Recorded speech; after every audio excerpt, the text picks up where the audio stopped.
warahmatullahi wabarakatuh. Kula Sajidah Talfah, presensi 29 saking 11 MIPA 6 badhe ngandharaken wedharan minangka kepala sekolah wonten ing acara pengetan ambalwarsa SMA Negeri 1 Wonosobo. Assalamualaikum warahmatullahi wabarakatuh. Bapak Kepala Komite SMA Negeri 1 Wonosobo ingkang dahat kinurmatan, Bapak Ibu Guru lan Bapak Ibu karyawan staf tata usaha ingkang kinurmatan, saha para rawuh ingkang kinurmatan. Ugi para siswa-siswi SMA Negeri 1 Wonosobo ingkang Ibu banggaaken. Kanthi linambaran pepayung Budi Rahayu, sumangga langkung rumiyin kita hamunjukaken puja lan puji syukur dumateng Gusti Allah. Gusti ingkang anyumberi sedayanipun ngagesang. Gusti ingkang tansah paring berkah pangestu dumateng panjenengan sedaya dalasan kula. Satemah wonten ing rika lenggahan menika, kita saged kempal manunggal wonten ing sasana menika tanpa pambengan setunggal menapa. Shalawat lan salam mugi konjuk dumateng junjungan kita Nabi Agung Muhammad sallallahu alaihi wasallam. Mugi kita dados pendheripun ingkang pikantuk syafaat wonten ing dinten akhir mangke. Amin amin ya rabbal alamin. Kepareng kula minangka kepala sekolah ngaturaken sekedhik wonten ing ngarsa panjenengan sedaya.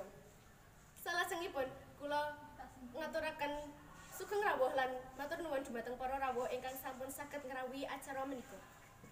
Atur panuwun ugi kula aturaken dumateng para panitia ingkang sampun saged nyiapaken acara menika sehingga kita saged kempal manunggal wonten ing acara pengetan ambalwarsa SMA Negeri 1 Wonosobo kaping 9. Para bapak, para ibu lan para siswa ingkang satunggu bagya mulya. Bilih wigato sing kati panjenengan sedaya kasuwun rawuh wonten ing pahargyan ambalwarsa SMA Negeri 1 Wonosobo menika kanthi ancas ningkataken prestasi lan akhlakipun para siswa mliginipun. Bapak, Ibu, lan para rawuh sedaya, munggah wonten ing wedharan sajagepipun dalah lomba pentas seni pameran inovasi Tuwin Bazar.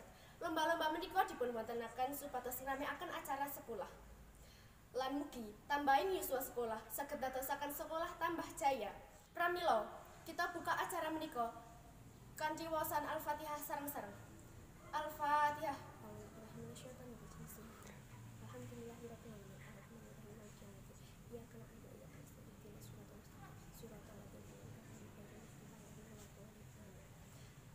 Mugi-mugi kanthi waosan Al-Fatihah menika kita saged nglampahi acara menika tanpa alangan punapa-punapa. Amin ya rabbal alamin. Wasana cekap semanten atur kula, mbok menawa wonten galap kang suling ukara saha kiranging supasita wonten ing ngarsa panjenengan sedaya, kula nyuwun agung pangeksama.